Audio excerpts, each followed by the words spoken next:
வணக்கம் அன்பர்களே நண்பர்களே. இன்னைக்கு நம்ம பேச போறது கன்னி ராசி. காலபுருஷனுடைய 6ஆம் வீடு, புதன் பகவான் ஆட்சியும் பெற்று உச்சம் பெறுகின்ற ஒரு அற்புதமான ராசி கன்னி ராசி. எந்த ஒரு கிரகமும் தன்னுடைய சொந்த வீட்டில் ஆட்சி பெறும், ஆனால் உச்சம் பெறுவதில்லை. இந்த சிறப்பு புதனுக்கு மட்டும் கன்னியில் ஏற்படுகிறது. அப்படிப்பட்ட கன்னி ராசி ராகு பகவானுக்கு ராஜயோகத்தை தரக்கூடிய ஒரு இடம். மேஷ, ரிஷப, கடக, கன்னி, மகர ராகுன்னு சொல்றாங்க. இந்த 5 ராகுவிலையுமே கன்னி ராகு அத்துணை விசேஷம் பெற்றவர். ஒருவருக்கு ராகு பகவான் கன்னியிலிருந்து திசையை நடத்துவாரேயானால் பிச்சைக்காரரும் கூட பெருமாளாகக்கூடியது என்பது ரொம்ப எளிதாக சீம்லஸா நடக்கும்னு சொல்லுவாங்க. அப்படிப்பட்ட கன்னிராசி. கன்னிராசி அன்பர்கள், இந்த பகுதி என்ன, இந்த வீடியோ என்னன்னு பார்த்தோம்னா, ஆண்டவன் எழுதிய விதி 12 ராசிகளுக்கும் என்ன தலைவிதி என்பதை பற்றி பார்த்துட்டு வரோம், விரிவாக பார்த்துட்டு வரோம். அந்த வரிசையில மேஷம் முதல் சிம்ம ராசி வரைக்கும் தலைவிதி என்னங்கிறத பார்த்தோம். இன்னைக்கு நம்ம பார்க்க போறது கன்னிராசி. இந்த வீடியோ நீங்க கன்னிராசியாக இருந்தாலும், உங்களுக்கு தெரிஞ்ச ஃப்ரெண்ட்ஸ், ஃபேமிலிஸ் அண்ட் ரிலேட்டிவ்ஸ், நண்பர்கள், குடும்பத்தார்கள், சொந்தக்காரர்கள் யாராவது கன்னிராசியில் இருந்தாலும் இந்த வீடியோ அவர்களுடைய வாழ்க்கையை மாற்றும் என்பதில் எள்ளளவும் சந்தேகம் இல்லை. இதை நீங்க தயவு செய்து ஃபார்வர்ட் பண்ணணும். அவங்களுக்கு இந்த வீடியோ முழுசா பாருங்க. பிடிச்சிருந்ததுன்னா லைக் பண்ணி கமெண்ட் பண்ணி மறக்காம சப்ஸ்கிரைப் பண்ணுங்க. இந்த வீடியோ கன்னிராசிக்காரர்கள், என் அன்புமிக்க கன்னிராசி நேயர்களுக்கு ஒரு பொக்கிஷம். கன்னிராசி இந்த வீடியோ எப்படி எடுத்துட்டு போறோம்னா, முதல்ல கன்னிராசிக்காரர்களுடைய குணாதிசயம் point by point, bullet by bullet என்ன படிக்கிறதும், அதுக்கப்புறம் அவர்களுக்கு ஆண்டவன் எழுதிய தலை விதி என்ன, எது நடக்கும், இதுதான் விதி அப்படிங்கிறத பத்தி பேசுவோம்.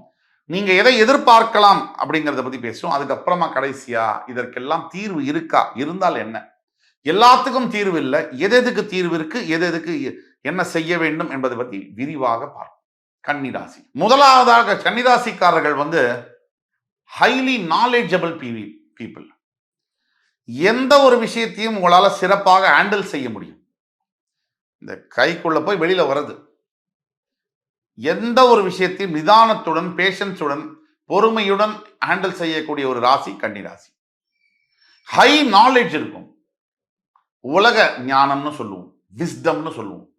உலகத்தை பற்றிய புரிதல், வாழ்க்கையை பற்றிய புரிதல் ரொம்ப சர்வ சாதாரணமா இருக்கும். ஆனா இந்த புரிதல்னால உங்களுக்கு என்ன பெனிஃபிட் அப்படின்னு பார்க்கும்போது பெரிய ஜீரோ தான் போடணும். உங்களால மற்றவர்களுக்கு தான் பெனிஃபிட் இருக்கும். கன்னிராசியில் பிறக்கக்கூடிய 90% பேர் ஸ்காலர்ஸ், குருமார்கள். அவங்கள மாறி ஒரு விஷயத்தை கம்யூனிகேட் பண்ற, எடுத்து சொல்வதற்கு முடியாது. மிகப்பெரிய பேச்சாளர்கள், இந்த உலகத்தில் மிகப்பெரிய தலைவர்கள் கன்னிராசியில் பிறந்தவர்கள். எப்பேற்பட்ட பிரச்சனையையும் ரொம்ப லாபகமா கையாண்டு அதுல வெற்றியும் காண்பவர்கள் கன்னிராசி அன்பர்கள்.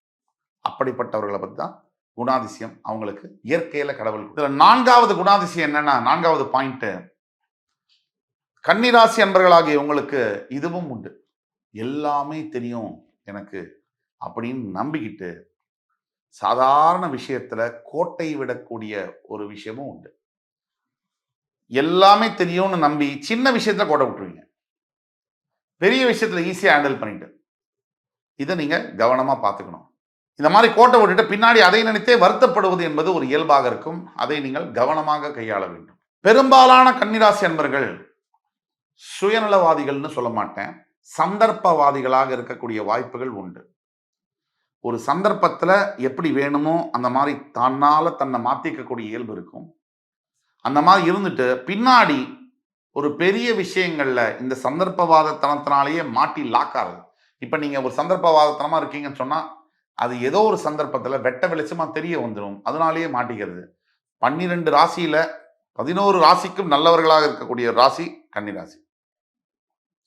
உங்களுக்கு மட்டும் நீங்கள் எதிரிகள், உங்களுக்கு மட்டும் நீங்கள் எதிரி, மிச்ச 11 ராசிக்கும் நீங்கள் நண்பன். இதுதான் கன்னிராசி. இப்போ கன்னிராசிக்காரர்களுடைய தலைவிதி என்னங்கிறத பத்தி பார்ப்போம். இதுல முதலாவதாக பாயிண்ட் என்னன்னா, கன்னிராசியில் பிறந்த அத்துணை பேரும் மிகப்பெரிய படிப்பாளிகளா இருப்பாங்க. உலக விவரம் தெரிஞ்சவள, படிக்கவே மாட்டான் புஸ்தகத்துல, ஆனா மார்க் மட்டும் சூப்பர்னா அந்த பையன் கன்னிராசி தான். இந்த ரோபோட்ல வர ரஜினிகாந்த் மாதிரி டக் டக்குன்னு பெரட்டுவான், போனா மார்க் எடுத்துருவான். ஏன்னா அசால்ட்டா எடுப்பான். இந்த நடைமுறை, இந்த உலகத்துல மெட்டீரியலிஸ்டிக் லைஃப்ல எது சாத்தியம் எது சாத்தியம் இல்லை, எதை செய்யணும், எதை செய்யக்கூடாது, ஒரு விஷயத்த எப்படி பக்குவமா மறைஞ்சிருந்து பொறுத்து அப்படி ஜெயிக்கணும் அப்படிங்கிறதுல கன்னிராசிக்கு முதலிடம். சில பல ராசிகள் இருக்காங்க, பப்பரா பயண போய் தோத்துருவாங்க. அந்த மாதிரி இல்லாம கன்னிராசிக்கு எந்த விஷயத்தை எப்படி பக்குவமா கையாளணுங்கிறது கையில் அப்படியே கைவந்த கலையா இருக்கும். அதே மாதிரி கன்னிராசிக்காரர்களுக்கு 2ஆம் விதி என்னன்னா, கூட பிறந்த அண்ணா, தம்பி, அக்கா, தங்க எந்த சகோதர சகோதரிகள் கன்னிராசிக்கு இருந்தாலும் சரி, எழுதி ஸ்டாம்ப் பேப்பர்ல கையெழுத்து போட்டுக்கிறேன். அவங்களால 10 பைசா பிரயோஜனம் இருக்காது. ஏன்னா 3ஆம் இடம் உங்களுடைய சகோதர ஸ்தானத்தை குறிக்கக்கூடிய விருச்சிக ராசிக்கு அதிபதியாக வருவது செவ்வாய். உங்களுடைய ராசியாதிபதி புதனுக்கு அவர் கொடிய விரோதி. அதே மாதிரி உங்களுடைய நண்பர்களே உங்களுக்கு பகைவர்களாக மாறுவார்கள் எதிர்காலத்தில். செந்தணலும் நீர் போல் தெரியும், நண்பனும் பகை போல் புரியும், அது நாள்பட தெரியும். இது கண்ணதாசன் வரிகள். இந்த வரிகள் உங்கள் வாழ்க்கையில் விதி. 3ஆம் விதி என்னன்னா, கன்னிராசினியர்களுக்கு சிறு வயது வாழ்க்கை என்பது 90% கன்னிராசினியர்களுக்கு ஒரு சொர்க்கம். ஆனால் பெற்றோர்கள்ல யாராவது ஒருத்தர், அம்மாவோ இல்ல அப்பாவோ, அந்த உங்களுடைய சிறு வயதுல உங்களுக்கு நினைத்து பார்க்க முடியாத அளவுக்கு கொடசலை கொடுத்திருப்பாங்க. உங்களுடைய சிறுவது வாழ்க்கை என்பது நிறைய மெமரிஸ் இருக்கும், லோட்ஸ் ஆஃப் மெமரிஸ், அற்புதமான ஞாபகங்கள். ஆனால் உங்களுடைய பெற்றோர்களில் ஒருவர் உங்களுடைய வாழ்க்கையில பூந்து விளையாடி இருப்பாங்க, உங்களை பயங்கரமா எரிச்சல் படுத்தியிருப்பாங்க. இது மறுக்க முடியாத உண்மை. ஆக இந்த தலைவிதி ஒரு பெற்றோரால் அதிகமாக பாதிக்கப்படக்கூடிய ஒரு தலைவிதி கன்னிராசி என்பவர்களுக்கு இருக்கு. 4வது தலைவிதி என்னன்னு பார்த்தோம்னா, இவங்களுக்கு ஏற்ற வேலை, ஜாப், கெரியர் ஆப்ஷன்ஸ் எதுன்னு பார்த்தோம்னா, banking sector, finance sector, IT related jobs, இதெல்லாம் இவங்களுக்கு ஏற்ற கரெக்டான ஒரு செக்டர்ஸ்.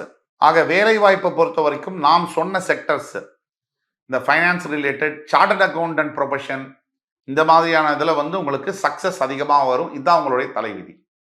5வதாக உங்களுடைய மிகப்பெரிய எதிரியானவர்கள் எங்கேயோ வேற வேற மாநிலத்தில், வேற வேற கிரகத்திலலாம் இல்லை, யார் உங்கள் சகோதர சகோதரியோ, யார் உங்கள் க்ளோஸ் ஃப்ரெண்டோ, அவர்கள் தான் உங்களுடைய நம்பர் 1 எனிமியாக இருப்பார்கள். இதுதான் உங்களுடைய 5வது தலைவிதி. 6வது தலைவிதி என்னன்னு பார்த்தீங்கன்னா, பூர்வீக சொத்தானது கன்னிராசி நேயர்களுக்கு தேவைப்படும் பொழுது கிடைக்காது. இதுதான் 6வது தலைவிதி. 7வது தலைவிதி அனைத்து கன்னிராசி என்பர்களுக்கு, பெரும்பாலும் 85% கன்னிராசி என்பர்களுக்கு குழந்தை பாக்கியம் சற்று லேட்டா தான் கிடைக்கும். அப்படியே கிடைச்சாலும் அந்த குழந்தைகள் தான் வளர்ந்தவுடன் உங்களை ஜஸ்ட் லைக் தட் விட்டுட்டு போயிடுவாங்க. அவங்கள்ட்ட ரொம்ப ஒட்டுறதோ, எமோஷனலா ரொம்ப பாண்டிங் ஆறதோ ரொம்ப ரொம்ப ஜாகிரதையா இருக்கணும். அதோட முக்கியமானது, ரொம்ப ஒரு வயசுக்கு அப்புறம், ஒரு 15-16 வயசுக்கு அப்புறம் உங்கள்கிட்ட ஃப்ரெண்ட்லியா இருக்க மாட்டாங்க. இதுக்கெல்லாம் நீங்க முன்னாடி ப்ரிப்பேர் ஆகிக்கணும். இது உங்களுடைய 7வது தலைவிதி. உங்களுடைய 8வது தலைவிதி என்னன்னா, பெரும்பாலான கன்னிராசி என்பவர்களுக்கு 7ஆம் இடம் என்பது, அதாவது 7ஆம் இடம் என்பது மாரகம் மற்றும் பாதகஸ்தானம் மீனராசிங்கிறதுனாலையும், குரு பகவான் அதுக்கு அதிபதியாக வர்றதுனாலையும், குரு கல்யாணத்திற்கு குரு பார்வை வேணும்னு சொல்லுவாங்க. அவரே உங்களுக்கு மாரக மற்றும் பாதகஸ்தானத்துக்கு அதிபதியாக, 7ஆம் இடத்துக்கு அதிபதியாக வருவதனாலும், பெரும்பாலான 90% கன்னிராசி என்பவர்களுக்கு கல்யாண வாழ்க்கையில ஒரு திருமணத்திற்கு மேல் இருக்கு அப்படிங்கிறது உண்மை. அதுல ஒரு திருமணத்திற்கு மேல் இருக்கக்கூடிய வாழ்க்கையாக இருந்தாலும், முதல் திருமணத்துல சுமூகமா வெளியில வருதுங்கிறதுக்கு நீங்க ரொம்ப கஷ்டப்படணும். இதுவும் அடிப்படையில உண்மை. உங்களுடைய 9ஆம் தலைவிதி என்பது 30லேருந்து 35 வயதுக்குள்ளார கன்னிராசி என்பவர்களுக்கு வாழ்க்கையில் மிகப்பெரிய திருப்பங்கள் நிகழ்ந்திடும். அதை சமாளிக்கணும். மிகப்பெரிய சேலஞ்சஸ் வரும், சோதனைகள் வரும். 30லேருந்து 35 வயதுக்குள்ள அதை சமாளிக்கணும். உங்களுடைய 10ஆம் தலைவிதி என்பது சிறு வயதிலிருந்தே கன்னிராசி என்பவர்களுக்கு ஆன்மீகத்தின் மீதும் ஆண்டவன் மீதும் ஈர்ப்பு அதிகமாக இருக்கும். எதுவுமே எனக்கு வேண்டாம், சின்ன வயசுல இருந்தே நான் துறவரம் போலாமா, சாமியார் ஆகலாமா, இல்ல தெய்வத்தை நாடி செல்லலாமா, பற்றற்ற நிலையை நோக்கி ஒரு ஈர்ப்பு உங்களுக்கு இருக்கும். உங்களுடைய முக்கியமான தலைவிதியில 11ஆம் தலைவிதி சகோதர சகோதரிகள்கிட்ட எவ்வளவுதான் நீங்க பாண்டிங்கா இருந்தாலும் ஆப்போசிட் சைடு அவங்க கிட்ட இருந்து உங்களுக்கு உண்மையான அன்பு என்பது நிராகரிக்கப்படுகின்றது என்பது உங்களுடைய தலைவிதி ஆகும். நாம இருக்கிறத உள்ளபடி சொல்றோம், உறக்க சொல்கிறோம். இப்ப சொன்னதெல்லாம் 80 முதல் 85% கன்னிராசி என்பவர்களுக்கு பொருந்தும். 15% விதி விலக்குகள், அது விதி ஆகாது. நீங்கள் எதை எதிர்பார்க்கலாம் அடுத்தது அதை பத்தி பேசுவோம் பாயிண்ட் பை பாயிண்டா. முதல் பாயிண்ட், உங்களுடைய வாழ்க்கை துணை உங்களை வெறுப்பதையும் உங்களோட பின்னாடி மறைஞ்சிருந்து விளையாடுவதையும் உங்களை எதிர்ப்பதையும் நீங்கள் எதிர்பார்க்கலாம். இது முதல் பாயிண்ட். எதை எதிர்பார்க்கலாம்? ரொம்ப முக்கியமான வருத்தம் தரக்கூடிய அடுத்த பாயிண்ட், இரண்டாவது பாயிண்ட் என்னன்னா, உங்களை பெற்றவங்களே உங்களை புரிஞ்சுக்க மாட்டாங்க. உங்க கூட பிறந்த சகோதர சகோதரிகளே உங்களை சரியாக புரிந்து கொள்வது என்பது ரொம்ப வருத்தமான விஷயம். ஆனாலும் இதை நீங்கள் எதிர்பார்க்க வேண்டும். மூன்றாவது எதை எதிர்பார்க்கலாம்? ஏற்கனவே சொன்ன மாதிரி 30 to 35 வயசுக்குள்ள மிகப்பெரிய சவால்களை எதிர்பார்க்கலாம். இது மூன்றாவது, எதை எதிர்பார்க்கலாம். நான்காவது என்னன்னா, வாழ்க்கை உங்களுக்கு சுலபமாக மற்றவர்களுக்கு தெரியும். உங்களுடைய வாழ்க்கை எப்பா எவ்வளோ ஈஸியா இருக்குப்பா அப்படின்னு மற்றவங்க உங்கள்கிட்ட சொல்லுவாங்க. ஆனா கன்னிராசி நேயர்களே, உங்கள் வாழ்க்கை எவ்வளவு கடினமானது, எத்தனை முள்களும் எத்தனை பாறைகளையும் எத்தனை வேதனைகளையும் தாண்டி கொண்டு நீங்கள் வாழ்கிறீர்கள் என்பது உங்களுக்கு மட்டுமே தெரிந்த ரகசியம்.